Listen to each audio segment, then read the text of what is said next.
क्योंकि लिखा है, प्रभु कहता है, मेरे जीवन की सौगंध कि हर एक घुटना मेरे सामने टिकेगा।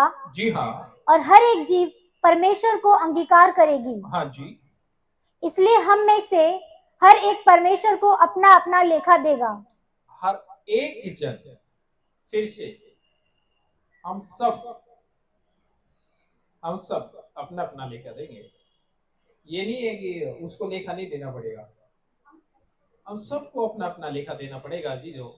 और इस बात को समझना बहुत ही जरूरी है। और बहुत हैरानी लगती है कि जब लोग अजीब तरह का रिएक्शन करते हैं और ऐसों के पीछे चला करते हैं। सो होशियार रहने का टाइम है, मसीहत को मजबूती से पकड़ने का जो समय है अजीजों, ये जान लीजिएगा। जी हाँ। अतः आगे को हम एक दूसरे पर दोष ना लगाएं। फिर चौथी या पांचवी बार ये आ रहा है, चौथी बार आएगा। अतः हम आगे से क्या, हर एक घुटना टिकेगा, हर एक को परमेश्वर के सामने खड़ा होना है। कोई दोष नहीं लगा सकता, कलाम कहता कोई परफेक्ट नहीं है। हाँ जी, हर एक। अतः आगे को हर एक दूसरे पर दोष ना लगाएं। हाँ जी। पर तुम यह ठान लो कि कोई अपने भाई के सामने ठेस या ठोकर। एक बात जानिएगा, मैं लास्ट टाइम भी मैं एक बात को कह रहा था कि आप जब अपने फादर के नेचर से पहचाने जाते हैं, है ना, कहते हैं ना कि ये जो दिखने में ऐसा लगता है कि पहचान लिए जाते हैं, है ना, या ये फिर इसके पिता के अंदर जो गुण थे वो इसके अंदर है। कई बार ऐसा सुना है कि कई लोग ऐसे होते हैं जो बुराइयां करते हैं और उनकी औलाद भी बुराइयां करती है।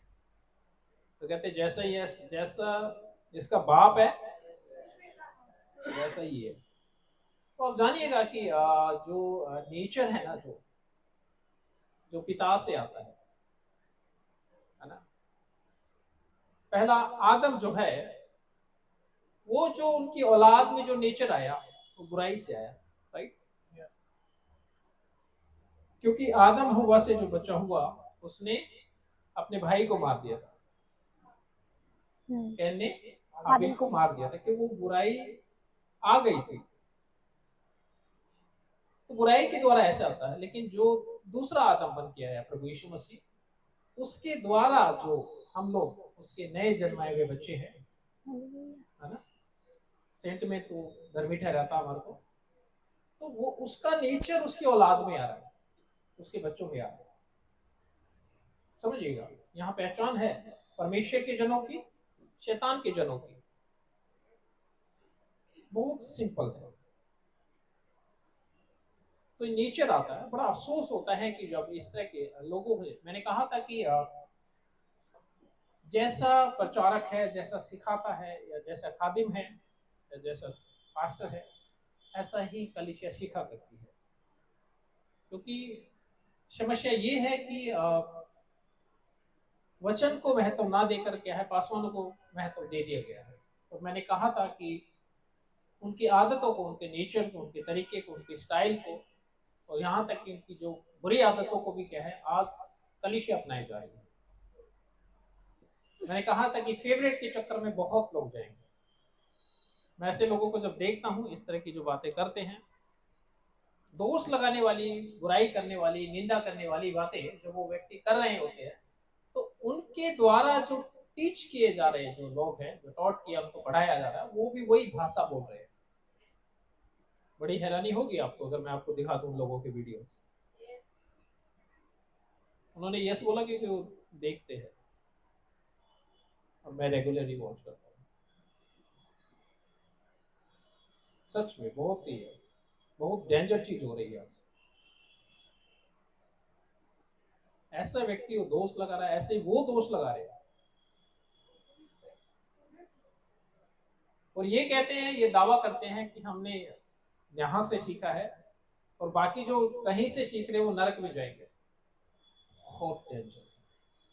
मेरे अजीज, मेरे भाई, मेरी बहन, अगर आप कहीं से भी सीख रहे हैं, मुझे कोई एतराज नहीं, लेकिन आप ये जानिएगा, अगर ये आप ये टीचिंग सीख रहे हैं, अपने जीवन में इंप्लीमेंट कर रहे हैं, लागू कर रहे हैं, बहुत डेंजर है। हमारे किसी संस्था से, किसी सेवक से हमारी कोई लड़ाई नहीं,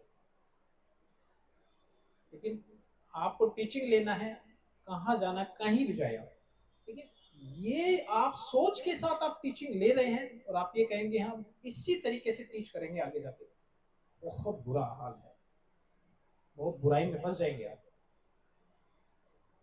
शिक्षा पाना बड़ी बात नहीं है कि आप शिक्षाओं की भूख के लिए भाग रहे हैं, कि आप अच्छे टीचर्स हो जाए, आप अच्छे टीचर हो जाए, अच्छे पास ऑन हो जाए, कभी नहीं भागो। कोई कंपटीशन नहीं हो रहा है कि कौन पास्टर कितना पढ़ना जानता है, कौन मुंह जुबानी बाइबल पढ़ सकता है, बिल्कुल नहीं है ये कंपटीशन। बात सिर्फ ये है कि आप मसीह में कितना चलना चाहते हैं, हालेलुया। कैसे चल रहे हैं, ये है सबसे बड़ी बात है। तो मेरी रिक्वेस्ट है, बचिएगा ऐसे सेवकों से, ऐसे सेवकों की शिक्षाओं से बचिएगा।